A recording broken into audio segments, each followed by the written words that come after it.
Hi అండి, ఎలా ఉన్నారు? Welcome to my channel. ఇలాంటి దోశ ఎప్పుడైనా తిన్నారా? లేకపోతే ట్రై చేయండి, చాలా సాఫ్ట్గా బాగుంటుంది.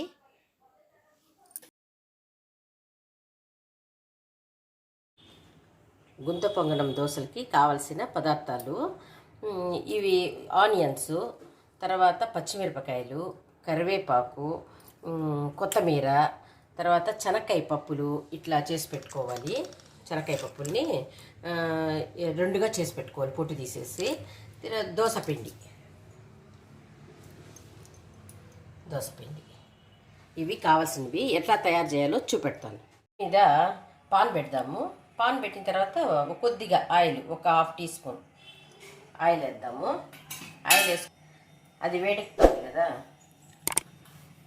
కొద్దిగా ఆవాలు,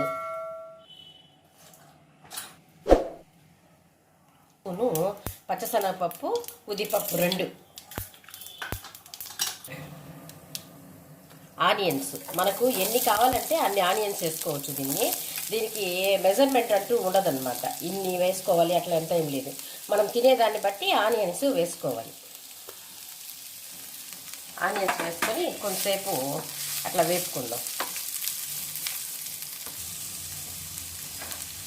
దాంట్లోనే కొంచెం కరివేపాకు. ఈ కరివేపాకు కొంచెం చిన్నగా ఉంటే అట్లే పెట్టుకునేది, లేదంటే చిన్న చిన్న ముక్కలుగా చేసుకొని దీంట్లో వేసుకోండి. బాగుంటుంది, హెల్త్కి మంచిది కాబట్టి ఎక్కువ వేసుకున్నా తినేదాన్ని బట్టి మనం తినగలుగుతామంటే వేసుకోవాలి, లేదంటే కొద్దిగా వేసుకోవచ్చు. అది వేసుకొని కొంచెంసేపు వేసుకుంటాం.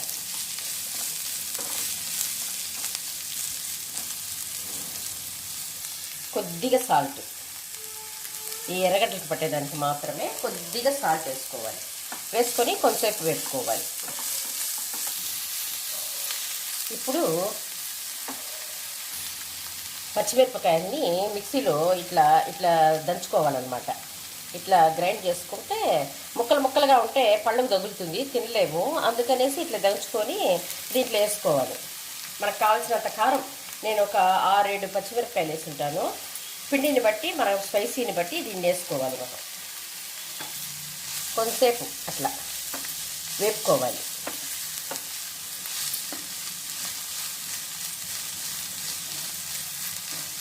ఇప్పుడు ఏం చేయాలంటే, ఈ కొత్తిమీరని సన్నగా తరిగి పెట్టుకున్నాను కదా, ఈ కొత్తిమీరని కూడా దీంట్లో వేసేయాలి.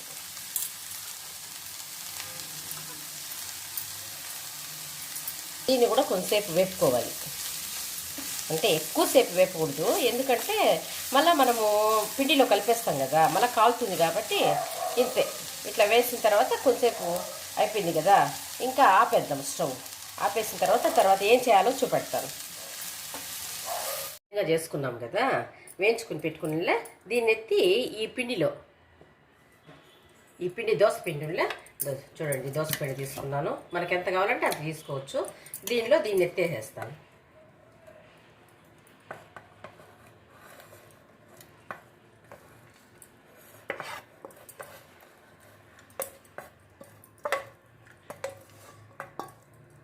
మొత్తం దీన్ని వేసేస్తాను కదా. తర్వాత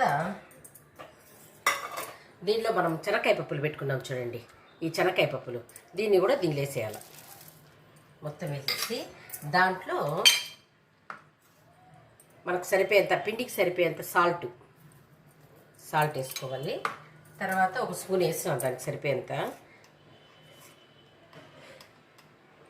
ఇదిగో సోడా, కొద్దిగా చిన్న టీ స్పూన్తో హాఫ్ వేసినాను.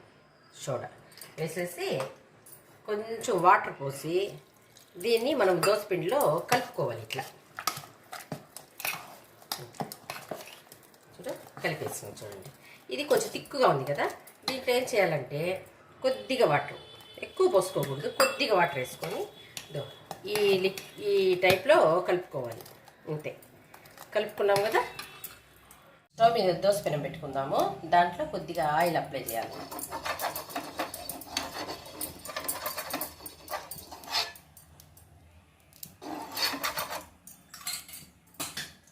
స్టవ్ వేడెక్కింది.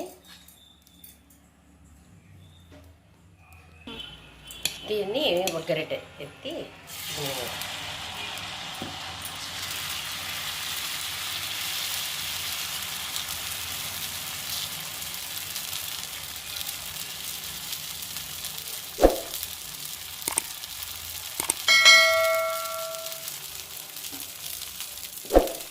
దోశ కాలింది కదా, ఇప్పుడు ఆయిల్ అప్లై చేద్దాం.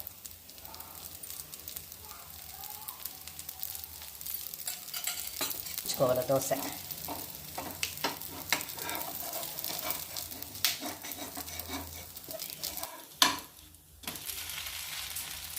భలే టేస్టీగా ఉంటుంది ఇది.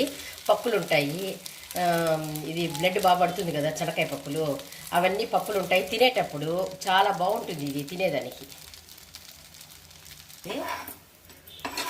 చూడండి ఎంత బాగుందో.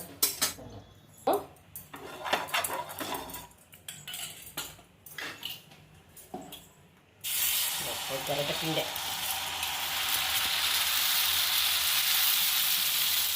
బాగుంటుంది, ఒకసారి ట్రై చేయండి ఈ దోశని, భలే ఉంటుంది.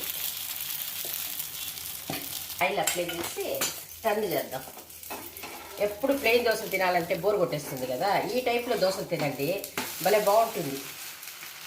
చూడండి ఎంత బాగుందో. మంచి కలర్ వచ్చేంతవరకు తిప్పించేయాలి. చూడండి ఎంత బాగుందో. కొంచెం టమాటా పచ్చడి కానీ, కారం వేసుకోవచ్చు, టమాటా పచ్చడి వేసుకోవచ్చు, చట్నీ అంటాం కదా, ఇది వేసుకొని తింటే, అంటే దీనికి తిరమాత పెట్టాల్సిన పనిలేదు, దాంట్లో అంతా తిరమాత ఉంది కదా, అందుకని మనము తిరమాత పెట్టకుండా బాగుంటుంది. తిరమాత లేకపోయినా ఇది భలే బాగా టేస్ట్గా బాగుంటుంది. చూడండి ఎంత బాగుందో. పొంగనం దోశ రెడీ అయిపోయింది. చూడండి,